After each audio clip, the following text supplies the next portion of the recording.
અને નામનો હેતુ શું હોય? કોઈ પણ વસ્તુ, વ્યક્તિ, નામનો હેતુ શું? સ્વનામ ધન્ય નામ.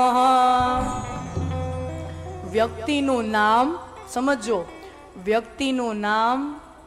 આ વસ્તુ એવી છે ને, મારા ને તમારા બધાયના જીવનમાં લાગુ પડે. કાલ સવારે આપણે માતા પિતા બનો કે દાદા દાદી બનો, નાના નાની બનો, આવા પ્રસંગો આપણા જીવનમાં આવવાના જ છે અને આ વસ્તુ આપણા જીવનમાં લાગુ પડવાની જ છે. તો નામકરણનો હેતુ શું છે? સ્વનામ ધન્ય નામ. નામ છે એ જીવનનું લક્ષ્ય બનવું જોઈએ. નામ શાસ્ત્રનો હેતુ આ છે કે વ્યક્તિનું પોતાનું નામ એના જીવનનો લક્ષ્ય બનવું જોઈએ. એટલે આપણે કોઈનું નામ ગિરધારી હોય, કોઈનું નામ રામ હોય, કોઈનું નામ શ્યામ હોય, અથવા ઈશ્વરીય કોઈ પણ નામ હોય, તો એ જે ભગવાનમાં રહેલા ગુણો ગુણો ગુણો ગુણો ગુણો છે એ વ્યક્તિમાં ઉજાગર થાય ને એ વ્યક્તિ એ ગુણો પામે, લક્ષ્ય પામે, એ હેતુ હોય છે કોઈ પણ નામનો. સ્વનામ નામ ધન્ય.